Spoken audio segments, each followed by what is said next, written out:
Oke guys, welcome back to Cakra Diva Reinkarnasi dalam pembahasan alur cerita Kang Pak Boy kesayangan kita semua, apalagi kalau bukan Battle Truck The Heaven Season 5 episode ke-119.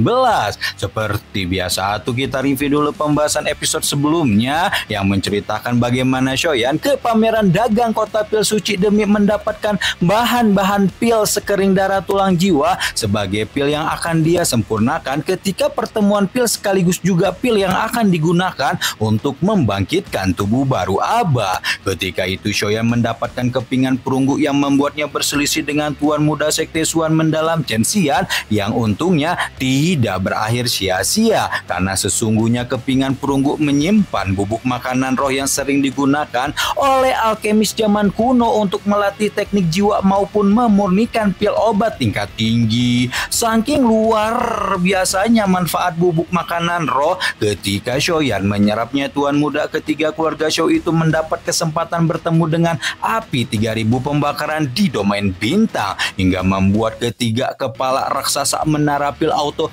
terkejut-kejut melihat kemampuan yang ditunjukkan alkemis legendaris. Siapa lagi kalau bukan Abah You Chen tersebut. Gimana cerita selanjutnya? Langsung aja tuh ya, nggak usah lama-lama, terobos aja apa?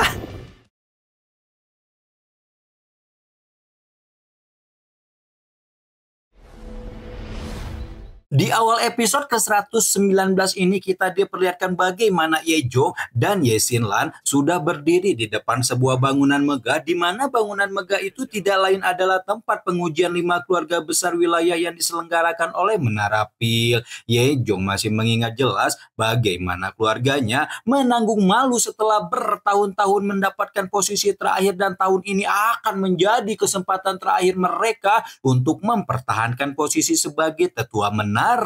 Karena itulah ketika Shoyan menegurnya, Ye Zhong buru-buru membungkuk pada pemuda tersebut, berkata bahwa selama Shoyan dapat menyelamatkan keluarganya, keluarganya pasti akan mengabdi kepada pemuda itu selamanya.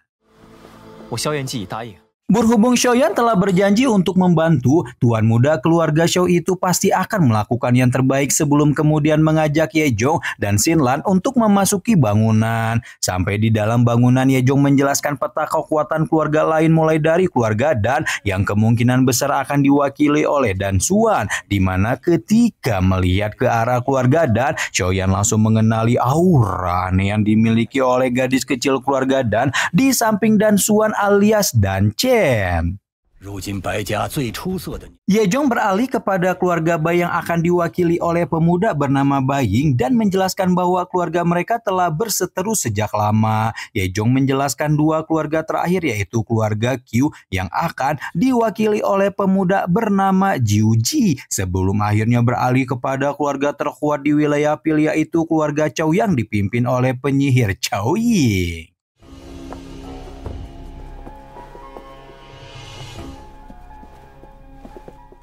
Tepat ketika Ye Zhong menjelaskan keluarga Chou, rombongan 2 pemuda dan 1 pemudi luar biasa menawan memasuki aula, di mana pemudi yang memimpin mereka itulah yang dikenal dengan nama penyihir Chou. Chou Ying datang bersama dengan Chou Dan 1 alkemis muda keluarga Chou lain yang bernama Chou Xiu. Berhubung Chou Dan sudah dikalahkan oleh Shoyan di episode sebelumnya, maka Chou Yu lah yang akan menjadi perwakilan keluarga Chou dalam pengujian tahun ini. Ketika melewati rombongan Shoyan, Chou Xiu sempat melemparkan sapaan sekaligus juga peringatan sebelum kemudian dihentikan oleh teriakan seorang tetua menara pil muncul dan mengumumkan bahwa pengujian akan segera dimulai.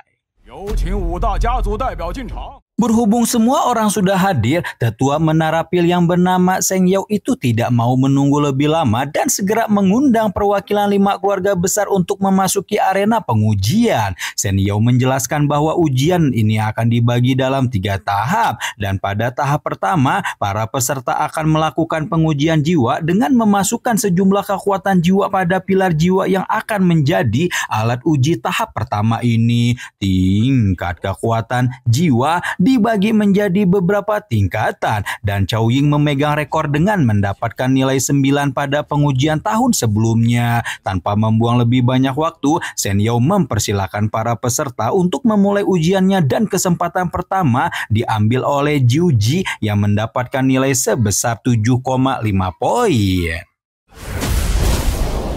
Ketika keluarga Q sudah begitu kagum dengan pencapaian tuan muda mereka, Bai Ying maju dengan wajah sombong sebelum kemudian mengambil kesempatan dan mendapatkan 8 poin kekuatan jiwa. Kesombongan di wajah Bai Ying harus ditahan sementara setelah Chow Siu maju dan ternyata mendapat nilai 8,5, membuat Chow dan di plafon tinggi berdecak penuh kegembiraan. Sayang, keluarga Chow juga tidak bisa mempertahankan keunggulan cukup lama karena ketika Dan Xuan maju, calon kepala keluarga dan di masa depan itu secara mengejutkan mendapatkan nilai 9 poin meskipun belum cukup untuk mengungguli Chow Ying.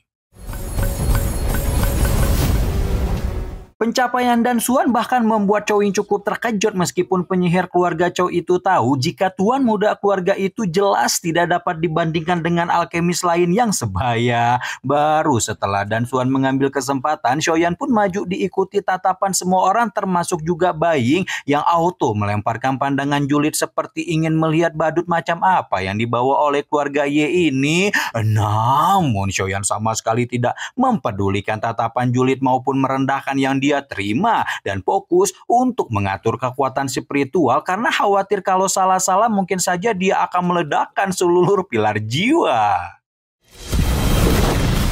Dalam beberapa detik, Xiaoyan meledakkan kekuatan spiritual yang bahkan membuat Sheng Yao pun merasa terkejut melihat bagaimana pemuda entah dari mana itu bisa mengeluarkan kekuatan jiwa yang luar biasa. Lagi-lagi tidak mau memperhatikan tatapan terkejut di sekitarnya, Xiaoyan masih terus berusaha mengatur kekuatan spiritualnya sendiri sebelum mulai mengalirkan kekuatan spiritual itu ke dalam pilar jiwa. Seketika lampu-lampu di permukaan pilar mulai menyala satu persatu dan hanya dalam sekejap telah mencapai tingkat ke-9.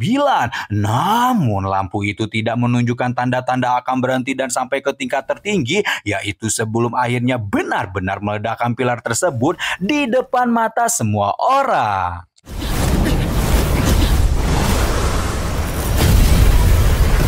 Ternyata Xiaoyan masih tetap meledakkan pilar bahkan setelah mengatur kekuatannya, membuat Shen Yao hanya bisa menunjukkan wajah terkejut sekaligus salah tingkat ketika bertanya apakah Xiaoyan dia harus memberikan kompensasi untuk kerusakan ini. Baru setelah mengendalikan diri, Shen Yao pun mengumumkan bahwa dengan persepsi spiritualnya, dia menilai bahwa Xiaoyan memiliki kekuatan spiritual tingkat 14 poin, yang artinya telah berhasil memecahkan rekor Chow Ying pada ujian sebelumnya. Bai Ying sempat tidak terima dengan nilai luar biasa itu dan bertanya apakah mungkin Shen Yao melakukan kesalahan hingga membuat tetua menara pil itu menunjukkan raut tersinggung. Dengan teguran Shen Yao, Bai Yin pun akhirnya mingkem, sementara Chow Ying menunjukkan wajah antusias seolah menemukan bahwa Xiaoyan akan menjadi orang paling menarik dalam pengujian ini. Berhubung Xiaoyan mendapatkan nilai yang luar biasa, Shen Yao pun mengumumkan bahwa keluarga Ye menduduki peringkat pertama pada pengujian jiwa sebelum melanjutkan pengujian ke tahap 2, yaitu uji pengendalian spiritual. Dalam tahap kedua, para peserta diharuskan menangkap manik-manik jiwa yang akan dijatuhkan dari atap aula, di mana pada pengujian tahun sebelumnya Chow Ying kembali mendapatkan hasil tertinggi dengan 89 manik dan belum bisa dipecahkan oleh siapapun selama bertahun-tahun. Segera setelah Shen Yao menjelaskan dan selesai menjelaskannya, bulatan di atap aula terbuka dan menjatuhkan ratusan bola emas yang tidak lain dan tidak bukan adalah manik jiwa. Tidak menunggu banyak waktu terbuang, para peserta mulai mengumpulkan kekuatan jiwa hingga membentuk tangan spiritual dan merasakan betapa beratnya manik-manik ini hingga tidak banyak yang bertahan lama untuk menangkapnya. QG menyerah setelah mendapatkan 41 manik, diikuti Bai yang mendapatkan 43 manik sebelum keluar dari pengujian. Cao Xiu mendapatkan 56 manik, sementara Dan Xuan selesai paling akhir dengan 66 manik. Shen Yao menyarankan Xiaoyan untuk segera mengambil tindakan sebelum manik jiwa habis, tapi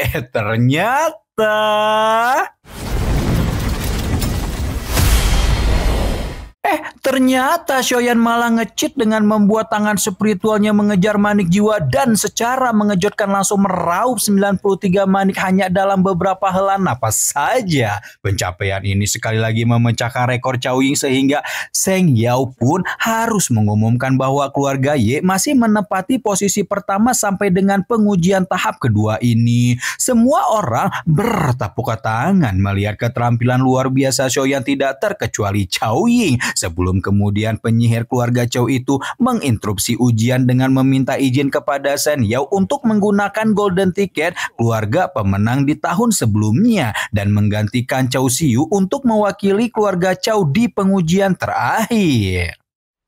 按照规矩 Pertanyaan Cao Ying jelas membuat semua orang terkejut, termasuk juga Ye Zhong yang auto panik tidak menyangka penyihir keluarga Cao itu benar-benar akan mengambil tindakan secara pribadi untuk menantang Xiaoyan dalam pengujian ini. Xiaoyan sendiri sama sekali tidak keberatan kalau memang Neng Cao Ying mau ditemenin main, dan berhubung para peserta tidak ada yang keberatan dengan pergantian pemain secara tiba-tiba ini, Shen Yao pun hanya bisa menggeleng pasrah sebelum mengumumkan bahwa mereka akan segera memasuki ujian terakhir, yaitu penyerangan jiwa. Dalam penyerangan jiwa, semua peserta harus bertarung satu sama lain dengan kekuatan spiritual, di mana siapapun yang bertahan paling akhir akan menjadi pemenangnya.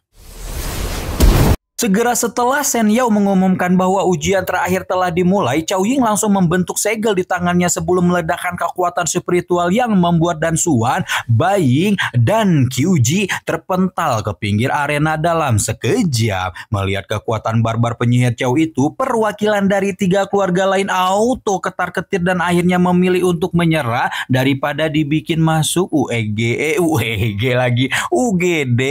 Dengan keluarnya perwakilan keluarga Dan, Bai, dan Qiu, sekarang hanya Xiaoyan lah yang menjadi lawan Cao Ying, dan penyihir keluarga Cao itu menantang Mang Oyen untuk memilih antara menahan 3 serangan jiwanya dan mendapatkan title pemenang dalam pengujian kali ini atau menyerah sekarang dan mendapatkan peringkat kedua. So keras nih.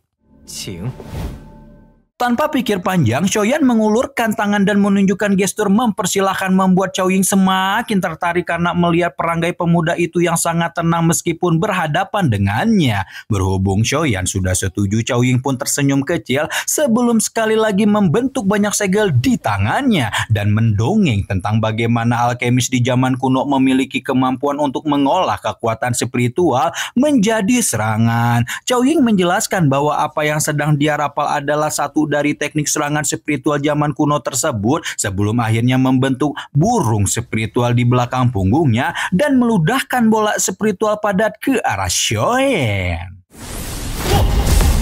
Xiaoyan sih masih tampak sangat tenang ketika menahan gempuran bola spiritual dengan tinju apinya sebelum meminta Cao Ying untuk melanjutkannya dengan serangan kedua. Pernyataan Xiaoyan membuat Cao Ying menunjukkan raut terkejut sekaligus tertarik sebelum kemudian mengumpulkan lebih banyak kekuatan spiritual untuk mengaktifkan teknik jejak telapak spiritual misterius. Xiaoyan melihat dengan seksama segel tangan yang dibentuk oleh Cao Ying dan secara acak meniru segel tersebut untuk membentuk sebuah tangan spiritual lain yang sayangnya masih kalah kalau dibandingkan dengan teknik sang penyihir.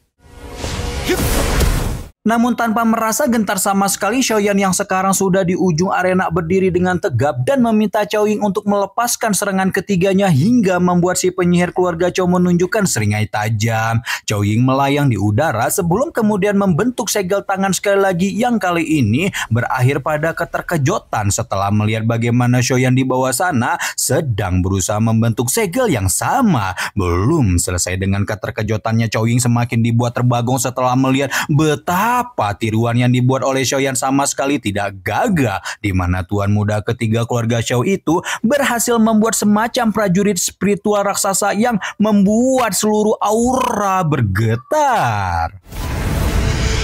Sementara Xiaoyan membentuk prajurit raksasa, Chao Ying yang melemparkan tatapan tajam ke arah Xiaoyan juga telah menyelesaikan tekniknya dan membentuk burung spiritual yang jauh lebih kuat dibanding sebelumnya. Burung spiritual meraung ke udara, sementara Xiaoyan menunjukkan tatapan yakin ketika menarik kepala tangannya ke belakang, membuat prajurit spiritual di belakangnya juga turut menunjukkan gestur yang sama, hingga akhirnya melepaskan tinju full power ke arah burung spiritual Chao Ying dan